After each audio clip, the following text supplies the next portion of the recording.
तो hello guys, कैसे हैं आप सभी। स्वागत करते हैं हम आपका द क्रिएटिविटी ऑफ आर्ट में। हमने लास्ट वीडियो में जो कि फोटो का ट्यूटोरियल था हमारा, उसमें कुछ टूल्स कवर करे थे और कुछ बेसिक चीज़ें कवर कर रखी थी। जो हमने टूल कवर करा था वो ब्रश टूल तक था हमारे पास, कि ब्रश टूल तक क्या क्या ऑप्शन थे और कैसे कैसे काम करता है। आज के हम इस वीडियो के अंदर जो बात करेंगे वो भी टूल्स पैनल के बारे में ही बात करेंगे, टूल्स बार के बारे में ही बात करेंगे, लेकिन जो ब्रश टूल है उससे आगे का टूल कवर करेंगे। ठीक है, चलिए शुरू करते हैं। जैसे एक मेरा इमेज है, अब इस इमेज के अंदर आप देख पा रहे हो कि बहुत सारी चीज़ें हैं। साथ में हमारे पास एक टूल बार है। अब इस टूल बार में हमारे पास पहला ऑप्शन है जो कि क्लोन स्टैम्प टूल है। बेसिकली क्लोन स्टैम्प टूल का काम क्या है, क्लोन स्टैम्प टूल के दो काम हैं। ठीक है?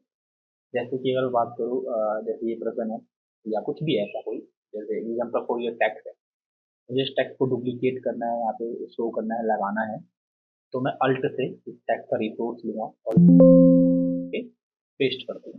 ठीक है, तो ये टेक्स्ट क्या हो जाएगा मेरा, यहाँ पे ये पेस्ट हो जाएगा।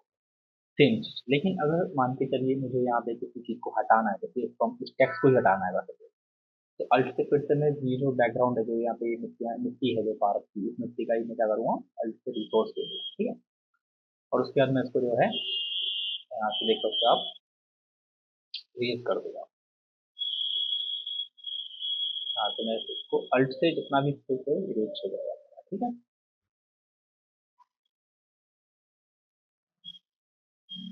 कुछ इस तरीके से देख सकते हैं आप, ये हमारा ऐसे इरेज हो गया। ठीक है, तो ये काम हमारा होता है क्लोन स्टैम्प टूल का काम। ठीक है, हमारे पास अगला टूल है पैटर्न स्टैम्प टूल। तो इसमें क्या होता है, कुछ चीज़ें होती है जो पैटर्न में सेव होता है, तो उसको हम यहाँ पे ऐसे प्लेस कर सकते हैं, यहाँ पे हम कॉपी कर सकते हैं, पेस्ट कर सकते हैं तरीके से थोड़ा सा, या ब्रशिंग के थ्रू आप उस पैटर्न को ड्रॉ कर सकते हो।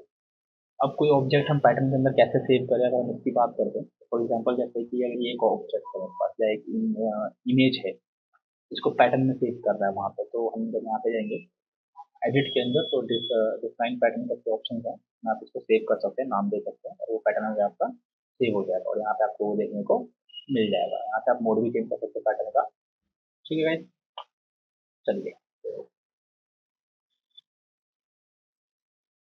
तो नेक्स्ट टूल हमारे पास है हिस्ट्री ब्रश टूल।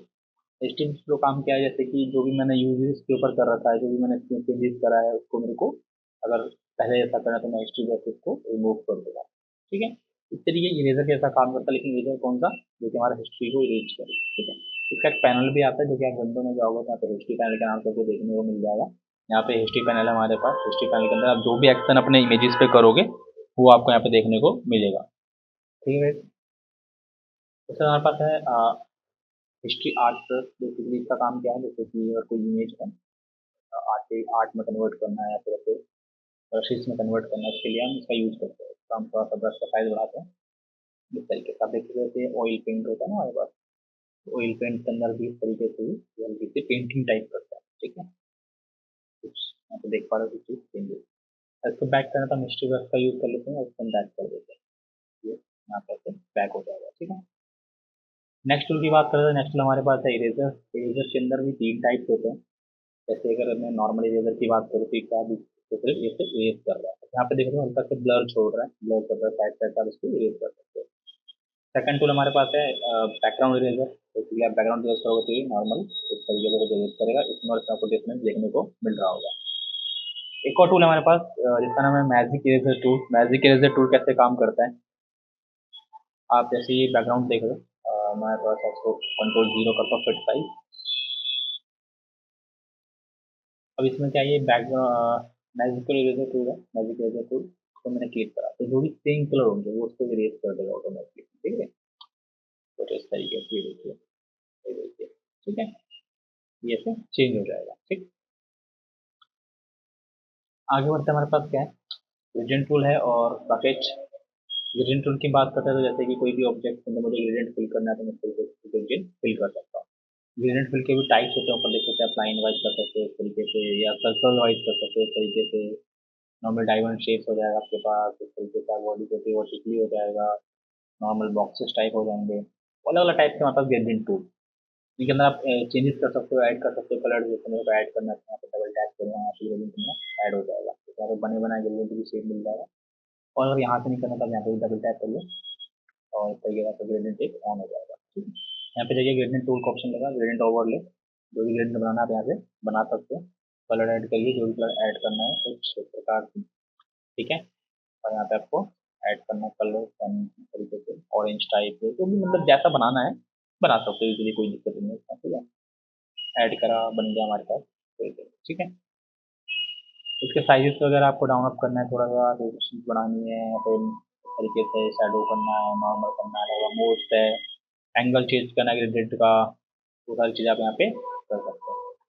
ठीक है, आगे हमारे पास देखने को मिलता है, और मैं बैक करता हूँ हिस्ट्री पैनल। आगे देखने को मिलता है हमारे पास बकेट, जैसे कि कलर है सब करना है, तो जो भी कलर मैं यहाँ पे बना हुआ उससे मैं बकेट के अंदर कलर को फिलअप कर सकता हूँ। कुछ कलर क्रिएट कराएं, फिलअप कर लिया इस तरीके से। ठीक है, किसी भी एंगल में, शेप में, कहीं से भी आप कलर फिलअप कर सकते हैं, ऐसा नहीं कि सिर्फ मैं सिंगल कलर। तो मैंने कोई एंगल्स ले लिया यहाँ पे, ट्रायंगल, रेक्टेंगल, कुछ भी, मुझे इसके अंदर कलर फिलअप करना है, कोई और कलर है यहाँ पे, तो सपोज मैं यहाँ पे जाके एंटर करता हूँ और बकेट टूल का यूज करके मैं इसमें बकेट कर देता हूँ। ठीक है, कलर फिलअप हो जाएगा।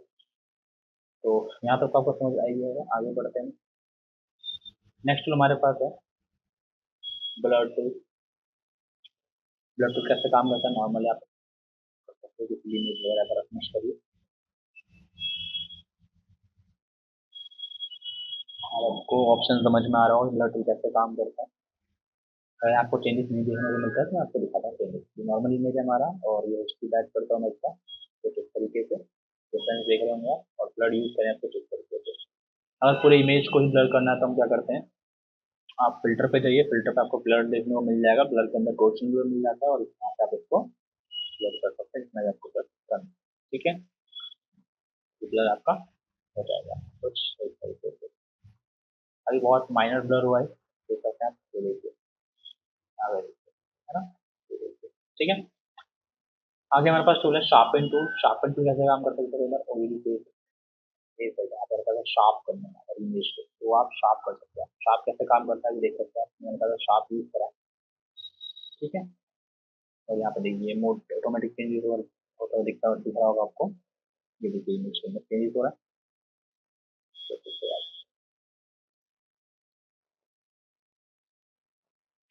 ठीक है, नहीं दिख रहा चेंजेस तो आप यहाँ पे देख सकते हो। मैं इसे बैक करूँगा तो यहाँ पे चेंजेस आपको देखने को मिल रहा होगा कि शार्पन टूल से टूल जैसे शार्प कर रहा है, कुछ ज़्यादा शार्प कर देते हुए थोड़ा सा ऐसा वैसे जल गया हो धूप में, है ना शार्प हो गया।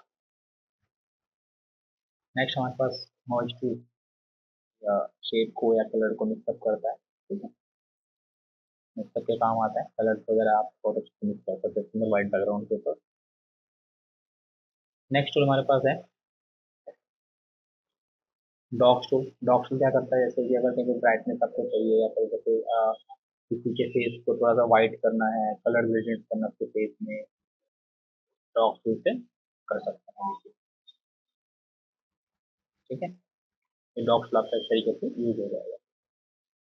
इसको वापस ब्लैक करना हो या फिर हल्का सा काला शेड देना हो, ब्लैकनेस शेड, तो ये हमारे पास बर्न टूल होता है, जो कि इस तरीके से बर्न कर देता है। ठीक है, तो यहाँ पे आप देख पा रहे हो नॉर्मल। आगे बढ़ते हैं, हमारे पास अगला टूल है समझ टूल। इसके अंदर आपको मोड मिल जाएगा ऊपर। पहला आपको कलरफुल का ब्लैक एंड व्हाइट करता है, यहाँ पे देख सकते हैं ब्लैक एंड व्हाइट इमेज में क्रिएट करेगा। और जो मोड चेंज करूँगा सेकंड मोड, ये आपको वापस कलर में यूज करेगा। तो ठीक है, आगे बढ़ते हैं। आगे हमारे पास पेन टूल होता है। पेन टूल तो बेसिकली बहुत ही इंपॉर्टेंट टूल है। पेन टूल बहुत ज़्यादा इंपॉर्टेंट है, बहुत ज़्यादा। तो पेन टूल को समझाने से पहले हम समझते हैं फ्री हैंड पेन टूल क्या होता है। फ्री हैंड पेन टूल इसीलिए अगर मेरे को कोई भी सेक्शन बनाना है, कुछ भी करना है तो मैं बना सकता हूँ, कर सकता हूँ। इसमें दो मोड आता है। पहला मोड यहाँ पे पाथ में काम करता है, दूसरा मोड यहाँ पे शेप में काम करता है। अगर मैं पाथ में काम कर रहा हूँ, यानी कि मुझे इसको क्रॉप करना है, क्रॉपिंग का यूज करना है, फ्लेक्शन देना है इसको, तो मैं वो क्रॉप या फ्लेक्शन कर सकता हूँ। इससे क्या फायदा होगा, जब भी मैं यूज करूँगा मूव टूल, तो उसको मैं यहाँ से क्रॉप कर सकता हूँ कंट्रोल एंटर करने के बाद, कुछ इस तरीके से। ठीक है, लेकिन मुझे कोई शेप क्रिएट करना है, कुछ नई शेप्स बनानी है, या मुझे उसका सिलेक्शन निकालना है, तो मैं पेन टूल से ही निकाल सकता हूँ, लेकिन उसके लिए क्या करना है, जैसे कुछ नई शेप क्रिएट करनी है तो मैं उसको शेप को पाथ में नहीं शेप में बनाऊंगा इस तरीके से। ठीक है। अब उसका आउटलाइन कैसा रखना है मेरे को वो मैनेज कर सकता हूँ यहाँ पे मैं। उसका फिल कैसा रखना है मैं वो मैनेज कर सकता हूँ, देख सकते हैं आप। ठीक है, इस तरीके से। अब ये तो बेसिकली फ्री हैंड पे जैसे यूज़ करना हो गया, मैं इसको और अच्छे से बताता हूँ, एक्सप्लेन करता हूँ आपको कैसे आप यूज बना सकते हो। तो उसके लिए लेते हैं न्यू पेज।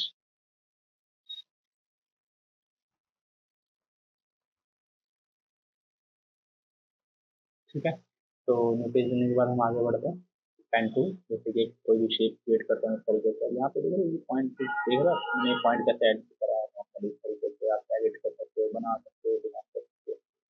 तो कुछ चीज़ें देखने को मिलेगी, जैसे उसको मुझे चेंज करना है या उसके अंदर कोई करेक्शन करना है, मूव करना है, तो उसके लिए मैं क्या करूँगा, यहाँ पे कन्वर्ट पॉइंट का यूज करूँगा। कन्वर्ट पॉइंट दो तरीके से काम करते हैं, तो मैंने उसको ओपन करा तो इस तरीके से ये गया मैंने पॉइंट और उसको मैंने ऐसे मूव करा, अभी नॉर्मल ट्रायंगल बन के आ गया। ठीक है, ऐसे साइड को ऐसे मूव कर सकता हूँ कुछ इस तरीके से या कुछ इस तरीके से, देख रहे हो। नॉर्मल शेडो का यूज करा कुछ इस तरीके से। ठीक है, तो ठीक है, कुछ इस तरीके से यूज कर सकते हैं इसको। हाँ देखिए, दोबारा दिखाता हूँ आपको मैं, जैसे मैंने जंगल पे क्लिक करा, अब मैं इसको क्लिक करूँगा तो ये इस तरीके से कट हो जाएगा। ठीक, जैसे मैंने यहाँ पे मूव करा तो ये एक डाउन है एक हमारा अप है, अब मैं इसको सिंगल मूव करूँगा तो मैं इसको एडिट कर पाऊंगा कुछ इस प्रकार से। ये देखिए, ये यहाँ पे इस तरीके से। ठीक है, ये ऐसे ऐड हो गया है ना। तो पेन टूल भी बहुत यूजफुल टूल है हमारा। उसके साथ साथ आगे देखते हैं हमारे पास क्या है इसके अंदर, करेक्शन है। मैंने को देखो इसका प्लेस चेंज करना है तो आगे मैं प्लेस चेंज कर सकता हूँ और इसी तरीके से देखिए। ठीक है, उसके साथ साथ इसके आगे जैसे कुछ पॉइंट कर्व करना है, ऐड करना है, तो वो भी मैं यहाँ पे यूज कर सकता हूँ, ऐड कर सकता हूँ, तो मैं बना सकता हूँ यहाँ पर। देखिए, ये नए वाले में है, पुराने में नहीं होगा बेसिकली। पुराने में हमारे पास यहाँ पे प्लस आइकन भी होगा, प्लस प्लस, जैसे मैंने यहाँ पे प्लस कर दिया, पाथ प्लस कर रहा है। ठीक है, पॉइंट की जगह पाथ में प्लस कर रहा हूँ। इन पाथ को माइनस करना तो यहाँ पे मैं इन पाथ को माइनस कर सकता हूँ, माइनस कर सकता हूँ, माइनस कर सकता हूँ पाथ को। ठीक है, माइनस कर सकता हूँ पाथ को, ये पाथ हमारा माइनस हो जाएगा। क्लियर है। तो पेन टूल बेसिकली थोड़ा शॉर्ट में और अच्छे से और भी आने वाली वीडियोज में डिस्कस करूँगा। पेन टूल हमारे पास कितना तरीके से हम इसका यूज़ कर सकते हैं, किस किस तरीके से यूज़ कर सकते हैं, बहुत इंपॉर्टेंट टूल है हमारा पेन टूल। ठीक है, डिजाइनिंग के अंदर और डिजाइनिंग के हर एक सॉफ्टवेयर के अंदर पेन टूल को देखने को मिलता है। ठीक है, आगे आते हैं हम यहाँ पे टेक्स्ट टूल है। टेक्स्ट टूल कैसे काम करते हैं इसकी बात करते हैं। टेक्स्ट टूल के अंदर आपको टाइप्स मिल जाते हैं कुछ, जैसे हॉरिजॉन्टल टेक्स्ट लिखना है आपको, मैंने यहाँ पर टेक्स्ट लिखना है, ये फाउंट पे यहाँ से आप चेंज कर सकते हो, लिंक पे लिखने के कोई फाउंट लगा के ले सकते हो। ठीक है, अब टेक्स्ट टूल में से फाउंट स्टाइल चेंज करते हैं, तो फाउंट स्टाइल हम यहाँ पे बाय कर सकते हैं। ठीक है, यहाँ पे अलग अलग फाउंट स्टाइल आ जाएगा, जिस टाइप के फाउंट चाहिए वो सेलेक्ट कर लो और उस फाउंट को यहाँ पे प्लेस कर दो। जैसे कि मैंने कुछ इस तरीके से फाउंट कर दिया। ठीक, अगर फाउंट को जैसे बोल्ड करना है या टैलिक करना है तो सारी चीज़ें यहाँ पे यूज कर सकते हैं। रेगुलर आ रहा है, अभी साइज बढ़ाना है तो हम बढ़ा भी सकते हैं, यहाँ पे साइज को इंक्रीज कर सकते हैं। ठीक है, जितना भी इंक्रीज करना इंक्रीज कर लोगे। अलाइनमेंट को लेफ्ट राइट करना है तो यहाँ से लेफ्ट अलाइनमेंट या राइट अलाइनमेंट हो जाएगा हमारा सेंटर। ठीक है, और यही सारी चीज़ अगर हमारे को और भी अच्छे से इसके अंदर करनी है तो क्या करेंगे, कैरेक्टर्स ऑन कर देंगे। विंडो में जाके कैरेक्टर मिल जाएगा, यहाँ पे कैरेक्टर ऑन करोगे साइड में पैनल आ जाएगा इस तरीके से। ठीक है, अब इस पैनल के अंदर क्या है कि बोल्ड करना हो तो बोल्ड कर लेंगे यहाँ पे, या इटैलिक करना है इटैलिक कर सकते हैं। ठीक है, जैसे अपर केस होता है, यहाँ पे सेंटेंस केस होता है, या फिर सुपर स्क्रिप्ट सपर स्क्रिप्ट। उसके बाद लाइन में गैप करना है बीच में, या फिर दोनों लाइन के बीच में स्पेस करना है। जैसे अगर यहाँ पे मैं कोई दूसरा लाइन लिखता हूँ और इसके बीच में स्पेस करना तो हम यहाँ से वो स्पेस ही मैनेज कर सकते हैं। ठीक है, ये इस तरीके से यहाँ पे स्पेस मैनेज हो जाएगा। फाउंड के बीच में स्पेस मैनेज करना तो वही फाउंड के बीच में स्पेस मैनेज कर सकते हैं इस तरीके से यहाँ पे। ठीक? ये तो क्या हमारा हॉरिजॉन्टल टेक्स्ट। अब इसके अंदर आता है हमारा वर्टिकल टेक्स्ट। ठीक है, वर्टिकल टेक्स्ट भी आ जाएगा। नॉर्मल यहाँ पे जाएंगे वर्टिकल टेक्स्ट, जो भी तुमको लिखना है वर्टिकल टेक्स्ट में लिख सकते हो। ठीक है, अब इसके साथ साथ एक आता है इफेक्ट। इफेक्ट है, इफेक्ट कैसे बनाते हैं टेक्स्ट इफेक्ट। यहाँ पे जब जाएंगे text mask tool, vertical text mask tool. तो पहले मैं कोई इमेज लेता हूँ, जैसे अगर मैंने ये इमेज ले लिया। ठीक है, अब इस इमेज के ऊपर एक न्यू लेयर ले लेते हैं यहाँ पे।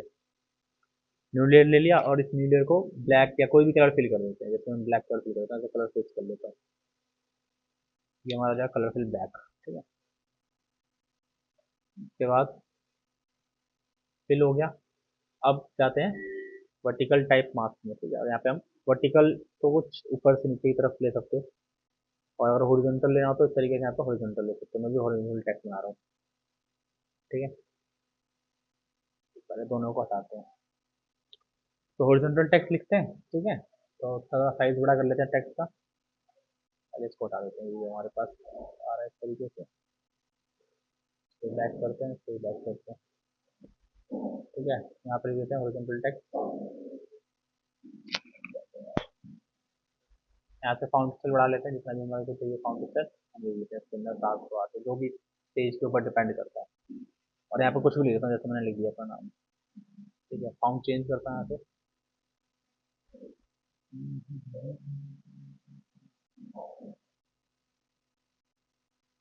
ये यहाँ से हम कुछ इस तरीके से फाउंट ले लेते हैं।